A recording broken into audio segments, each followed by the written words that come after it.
Contestant ಆಗಿ ಮಂಜು ಭಾಷಿಣಿ ಅವರು big boss ಮನೆಗೆ ಎಂಟ್ರಿ ಕೊಡ್ತಿದ್ದಾರೆ. ಸೊ ಮಂಜು ಭಾಷಿಣಿ ಅಂದ ತಕ್ಷಣ 90s ಕಿಡ್ಸ್ಗೆ ತುಂಬಾ ಖುಷಿ ಆಗುತ್ತೆ. ಅಂಡ್ ಇಲ್ಲಿವರೆಗೂ ಎಸ್, ಸಿಲ್ಲಿಲಲ್ಲಿ ಮೂಲಕ ಅವರ ಒಂಥರ ಪೀಕಿಗೆ ಹೋಗಿತ್ತು ಅವರ ಪಾಪ್ಯುಲಾರಿಟಿ. ಅಂಡ್ ಈಗಲೂ ಕೂಡ ಅವರು ಸಾಕಷ್ಟು ಸಿನಿಮಾಗಳಲ್ಲಿ ಆಕ್ಟ್ ಮಾಡಿದ್ದಾರೆ. ಕಿರುತೆರೆ ಹಿರಿತೆರೆ ಎರಡೂ ಕಡೆಯಲ್ಲಿ ಅವ್ರು ಆಕ್ಟಿವ್ ಆಗಿದ್ದಾರೆ. ಬಟ್ ಸ್ಟಿಲ್ ಈಗಲೂ ಅದನ್ನ ನೋಡಿದ ತಕ್ಷಣ ಫಸ್ಟ್ ನೆನಪಾಗದೆ ಆ ಸಿಲ್ಲಿಲಲ್ಲಿ ಸೀರಿಯಲ್ ಆ ಕ್ಯಾರೆಕ್ಟರ್ ಆಗ ಸಿಲ್ಲಿಲಲ್ಲಿ ಪುಟ್ಟಕ್ಕನ ಮಕ್ಕಳು. ಅಂಡ್ ಯಾವುದೇ ಒಂದು ಕೂಡ ಅದನ್ನ ಬಿಟ್ ಮಾಡಕ್ ಸಾಧ್ಯ ಇಲ್ಲ. ಸೊ ಏನ್ ಹೇಳೋದು ಅಂದ್ರೆ ಇಷ್ಟು ಅವರು ಪಾಪ್ಯುಲಾರಿಟಿ ಪಡ್ಕೊಂಡು ಬಂದಿದ್ದಾರೆ.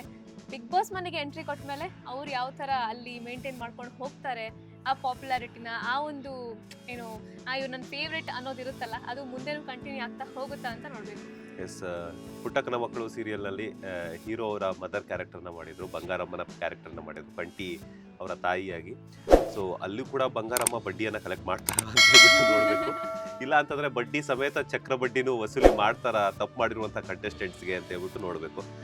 ಸಿಲ್ಲಿಲಲ್ಲಿ ಆಗಿರ್ಬೋದು ಪುಟ್ಟಕ್ಕನ ಮಕ್ಕಳು, ಅದರ ಜೊತೆಗೆ ಸಿನಿಮಾ ಸೀರಿಯಲ್ಸ್ಗಳ ಮೂಲಕ ತನ್ನ ಅಭಿನಯದ ಮೂಲಕ ಕನ್ನಡ ಕಿರುತೆರೆ ಹಾಗೂ ಹಿರಿತೆರೆ ವೀಕ್ಷಕರನ್ನ ಎಂಟರ್ಟೈನ್ ಮಾಡಿದಂತಹ ಮಂಜು ಭಾಷಿಣಿ ಅವರು ಬಿಗ್ ಬಾಸ್ ಸೀಸನ್ 12ರ 2ನೇ ಕಂಟೆಸ್ಟೆಂಟ್ ಆಗಿ ಹೋಗಿರುವಂಥದ್ದು ಸಾಕಷ್ಟು ಜನರಿಗೆ ಖುಷಿ ಕೊಟ್ಟಿರುವಂತಹ ವಿಚಾರ.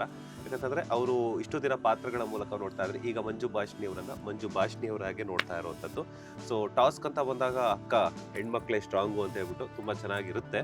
ಏನಂತೀರಾ? ಅಂಡ್ ಅವ್ರು ನೋಡಿದಾಗ್ಲೂ ಅವರು ತುಂಬಾ ಹೆಲ್ದಿಯಾಗಿ ಸ್ಟ್ರಾಂಗ್ ಆಗಿದ್ದಾರೆ ಅಂತ ಅನ್ಸುತ್ತೆ. ಟಾಸ್ಕ್ಗಳಲ್ಲಿ ಚೆನ್ನಾಗಿ ಪರ್ಫಾರ್ಮ್ ಮಾಡ್ತಾರೆ.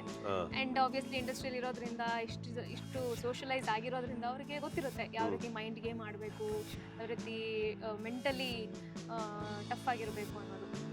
ಅದಂತೂ 100% ನಿಜ. ಯಾಕಂತಂದ್ರೆ ಬಿಗ್ ಬಾಸ್ ಅಂದ ತಕ್ಷಣ ಮೈಂಡ್ ಗೇಮ್ ಅನ್ನೋ ತುಂಬಾ ಇಂಪಾರ್ಟೆಂಟ್ ಆಗುತ್ತೆ. ಯಾಕಂತಂದ್ರೆ 3-4 ತಿಂಗಳು ಅಲ್ಲಿರಬೇಕು ಅಂತಂದ್ರೆ, ಸೊ ಅಲ್ಲಿ ಏನಿರಬೇಕು, ಜನರ ಮೈಂಡ್ ಸೆಟ್, ಅಲ್ಲಿರುವಂತಹ ಮೈಂಡ್ ಸೆಟ್ ಏನು ಅಂತ ತಿಳ್ಕೊಂಡಿರ್ಬೇಕು. ಟಾಸ್ಕ್ ಅಂತ ಬಂದಾಗ ಜನರನ್ನ ಎಲ್ಲಿ ದಾರಿ ತಪ್ಪಿಸ್ಬೇಕು, ನಾವು ವಿನ್ ಆಗಬೇಕು, ಮೆಚ್ಚೋದಕ್ಕಿಂತ ಅವ್ರು ವಿನ್ ಆಗಬೇಕು ಅನ್ನೋವಂತಹ ಒಂದು ಥಾಟನ್ನು ಮಾತ್ರ ಅವರು ಕ್ಯಾರಿ ಮಾಡಬೇಕಾಗುತ್ತೆ. ಸೊ ಟಾಸ್ಕ್ ವಿಚಾರ ಬಂದಾಗ, ಹಾಗೆಯೇ ಅಡುಗೆ ವಿಚಾರ ಬಂದಾಗ, ಅದ್ರ ಜೊತೆಗೆ ಎಲ್ಲರ ಜೊತೆ ಮಿಂಗಲ್ ಆಗುವಂಥ ವಿಚಾರ ಬಂದಾಗ ಮಂಜು ಭಾಷಿಣಿ ಅವರು ತುಂಬ ಚೆನ್ನಾಗಿ ಜೆಲ್ ಆಗ್ತಾರೆ ಅಂತ ಅನ್ಸುತ್ತೆ. ಅಂಡ್ ನಾವು ಆಗ್ಲೇ ಒಂದು ಫಸ್ಟ್ ಸ್ಟಾರ್ಟಿಂಗ್ ಅಲ್ಲಿ ಮಾತಾಡಿದ್ವಿ ಮಲ್ಲಮ್ಮ ಬಗ್ಗೆ. ಸೊ ಅವರು ಕೂಡ ಒಂಥರ ಕಾಮಿಡಿ ಜಾನರ್ ಇಂದ ಬಂದಿರೋರು. ಅಂಡ್ ಮಂಜು ಭಾಷಿಣಿ ಕೂಡ ಸಾಕಷ್ಟು ಕಾಮಿಡಿ ರೋಲ್ಸ್ ಅಲ್ಲಿ ಮಾಡಿರೋರು. ಸೊ ಮಲ್ಲಮ್ಮ ವರ್ಸಸ್ ಮಂಜು ಭಾಷಿಣಿ ಅವರ ಕಾಂಬಿನೇಷನ್ ಹೆಂಗಿರುತ್ತೆ ಅಂತ ನೋಡಕ್ಕೆ ಸಖತ್ ಎಕ್ಸೈಟ್ಮೆಂಟ್. ಅದು okay, but end of the day ಏನಾಗುತ್ತೆ ಅಂತಂದ್ರೆ, ಯಾಕಂದ್ರೆ ಇದು ಕಂಪ್ಲೀಟ್ಲಿ ಒಂದು ಅರ್ಬನೈಸ್ಡ್ ಇದರಿಂದ ಬಂದಿರೋರು ಮಂಜು ಭಾಷಿಣಿ ಅವರು ಕಂಪ್ಲೀಟ್ಲಿ ಒಂದು ಹಳ್ಳಿಯಿಂದ ಬಂದಿರೋರು. ಅವರು ಇನ್ನಸೆನ್ಸ್ ಇಂದ ಗೆದ್ದಿರೋರು, ಇವ್ರು ಆಕ್ಟಿಂಗ್ ಇಂದ ಗೆದ್ದಿರೋರು.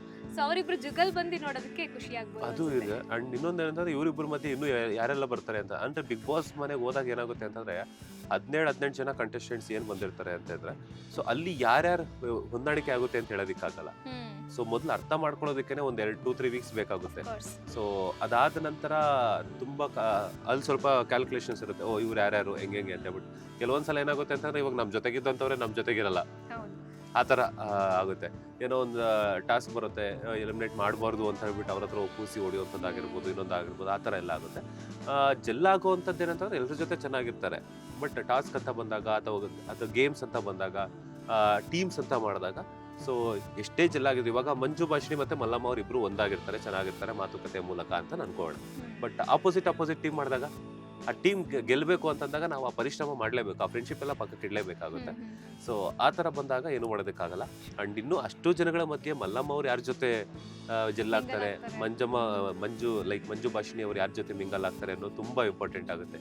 ಅಫ್ಕೋರ್ಸ್ ಆಗ್ಬೋದು, ಯಾಕೆ ನೀವು ನಗ್ತಾ ಇದ್ರೆ ಯಾಕೆ ಅಂತ. ಹೌದು, ಮಂಜಮ್ಮ ಅಂತಾನೆ ಅವ್ರು ಆಲ್ಮೋಸ್ಟ್ ಹಿರಿಯ ಕಲಾವಿದ್ರಲ್ಲ.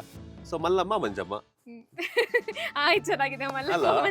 ಮಲ್ಲಮ್ಮ ಮಂಜಮ್ಮ ಬಿಗ್ ಬಾಸ್ ನ ಮಲ್ಲಮ್ಮ ಮಂಜಮ್ಮ ಇಬ್ರು ಒಂದಾಗ್ತಾರ, ಫ್ರೆಂಡ್ಸ್ ಆಗ್ತಾರ, ಅಥವಾ ಹೆಂಗೆ ಆಗ್ತಾರೆ ಅಂತ ನಮಗೆ ಗೊತ್ತಿರೋ ಸದ್ಯಕ್ಕೆ ಇದಿಷ್ಟೇ ಕಂಟೆಸ್ಟೆಂಟ್ಸ್ ಆಗಿರೋದ್ರಿಂದ ಅವ್ರ ಬಗ್ಗೆ ನಾವು ಡಿಸ್ಕಸ್ ಮಾಡ್ತಾ ಇದೀವಿ. ಅಂದ್ರೆ ಏನಾಗುತ್ತೆ ಅಂತಂದ್ರೆ, ಕಾಕ್ರೋಚ್ ಸುದ್ದಿ ಅವರು ತುಂಬಾ ಚೆನ್ನಾಗಿ ಮಾಡ್ತಾರೆ. ಸೊ ಇವ್ರು 3 ಜನ, ಸೊ ನೆಕ್ಸ್ಟ್ ನೋಡ್ಬೇಕು ಇನ್ನು ಹೆಂಗ್ ಆಗುತ್ತೆ ಅಂತ ಹೇಳ್ಬಿಟ್ಟು. ಅಂಡ್ ಮಂಜು ಭಾಷಿಣಿ ಅವರು ಟಾಸ್ಕ್ ವಿಚಾರ ಬಂದಾಗ ತುಂಬಾ ಚೆನ್ನಾಗಿ ಆಡ್ತಾರೆ. ಅಂಡ್ ಆಕ್ಟಿಂಗ್ ಅಂತ ಬಂದಾಗ ತುಂಬಾ ಆಲ್ರೆಡಿ ಒಂದು ಪೀಕ್ ಲೆವೆಲ್ ಅಲ್ಲಿ ಇದ್ದಂಥವ್ರು, ಕಿರುತೆರೆ ಆಗಿರ್ಬೋದು, ಹಿರಿತೆರೆ ಆಗಿರ್ಬೋದು. ಸೊ ಅಡುಗೆ ವಿಚಾರನೂ ಕಲ್ತಿರ್ತಾರೆ ಅಂತ ನನಗನ್ಸುತ್ತೆ. ಯಾಕಂತಂದ್ರೆ ಅಷ್ಟು ಸೀನಿಯರ್ ಆ್ಯಕ್ಟರ್ ಅಂತಂದಾಗ, ಮನೆ ನಿಭಾಯಿಸಬೇಕು ಅಂದಾಗ ಅಡುಗೆ ಎಲ್ಲ ಕಲ್ತಿದ್ದಾರೆ ಅನ್ಸುತ್ತೆ. ಬಿಕಾಸ್ ನನಗೆ ಅವ್ರ ಪರ್ಸನಲ್ ಲೈಫ್ ಅಷ್ಟೊಂದು ಗೊತ್ತಿಲ್ಲ ನನಗೆ. ಎಂಡ್ ಆಫ್ ದ ಡೇ ನಾವು ತೆರೆ ಮೇಲೆ ಏನು ನೋಡ್ತೀವಿ ಆರ್ಟಿಸ್ಟ್ಗಳನ್ನ, ಸೊ ಈಗ ಬಿಗ್ ಬಾಸ್ ಮನೆಗೆ ಹೋದ್ಮೇಲೆ ಅವ್ರ ಪರ್ಸನಲ್ ಬಗ್ಗೆ ಒಂದಷ್ಟು ವಿಚಾರಗಳು ಗೊತ್ತಾಗುತ್ತೆ. ಸೊ ನನಗನ್ಸೋ ಪ್ರಕಾರ ಏನಂದರೆ, ಒಂದು ಐ ಥಿಂಕ್ ಒಂದು 2-3 ಮಂತ್ಸ್ ತನಕ ಮಂಜು ಭಾಷಿಣಿ ಅವರು ಬಿಗ್ ಬಾಸ್ ಮನೆಯಲ್ಲಿ ಇರುವಂತಹ ಒಂದು ಎಲ್ಲ ಸಾಮರ್ಥ್ಯವನ್ನ ಹೊಂದಿರುವಂತಹ ಕಂಟೆಸ್ಟೆಂಟ್ ಅಂದ್ರೆ ತಪ್ಪಾಗಲ್ಲ. ಸೊ ನೀವೇನು ಹೇಳ್ತೀರಾ? ಮಂಜು ಭಾಷಿಣಿ ಅವರು ಟಾಸ್ಕ್ಗಳಲ್ಲಂತೂ 100% ಚೆನ್ನಾಗಿ ಆಡ್ತಾರೆ. ಆ್ಯಂಡ್ ಜನರ ಜೊತೆ ಯಾವ ರೀತಿ ಜೆಲ್ ಆಗ್ತಾರೆ ಅದನ್ನ ನೋಡ್ಬೇಕು. ಯಾಕಂದ್ರೆ ಆನ್ ಸ್ಕ್ರೀನ್ ನಾವು ಒಬ್ಬರನ್ನ ಜಡ್ಜ್ ಮಾಡೋಕ್ಕಾಗಲ್ಲ ಆನ್ ಸ್ಕ್ರೀನ್ ನೋಡ್ಕೊಂಡು. ಸೊ ಆಫ್ ಸ್ಕ್ರೀನ್ ಅವ್ರು ಯಾವ ರೀತಿ ಇರ್ತಾರೆ ಅನ್ನೋದು ಮ್ಯಾಟರ್ ಆಗುತ್ತೆ ಜಾಸ್ತಿ. ಎನಿವೇಸ್, ಎರಡನೇ ಕಂಟೆಸ್ಟೆಂಟ್ ಆಗಿ ಹೋಗಿದ್ದಂತಹ ಮಂಜು ಭಾಷಿಣಿ ಅವರು ಸೊ ಬಿಗ್ ಬಾಸ್ ಮನೆಗೆ ದ್ವಿತೀಯ ಒಂದು ಕಂಟೆಸ್ಟೆಂಟ್ ಆಗಿ ಎಂಟ್ರಿ ಕೊಡ್ತಾ ಇದ್ದಾರೆ. ಸೊ ಮಂಜು ಭಾಷಿಣಿ ಅವರಿಗೆ ಬಿಗ್ ಬಾಸ್ ಕಡೆಯಿಂದ ಆಗಿರ್ಬೋದು, ಅದ್ರ ಜೊತೆಗೆ ಎಲ್ಲ ಕನ್ನಡ ಕಿರುತೆರೆ ವೀಕ್ಷಕರಿಗೆ ಅಂಡ್ ಸ್ಪೆಷಲಿ ನಮ್ಮ ಬಾಸ್ ಟಿವಿ ವೀಕ್ಷಕರ ಕಡೆಯಿಂದ ಆಲ್ ದಿ ಬೆಸ್ಟ್. ಲೇಟೆಸ್ಟ್ ಹಾಗೂ ಇಂಟ್ರೆಸ್ಟಿಂಗ್ ಸುದ್ದಿಗಳಿಗಾಗಿ ಬಾಸ್ ಟಿವಿ ಕನ್ನಡ ಚಾನೆಲ್ನ ಸಬ್ಸ್ಕ್ರೈಬ್ ಮಾಡಿ. ಹಾಗೆಯೇ ಬೆಲ್ ಐಕಾನ್ ಪ್ರೆಸ್ ಮಾಡಿ. ಇದರ ಜೊತೆಗೆ ಫೇಸ್ಬುಕ್, ಇನ್ಸ್ಟಾಗ್ರಾಮ್, ಎಕ್ಸ್ನಲ್ಲೂ ಮಿಸ್ ಮಾಡದೆ ಫಾಲೋ ಮಾಡಿ.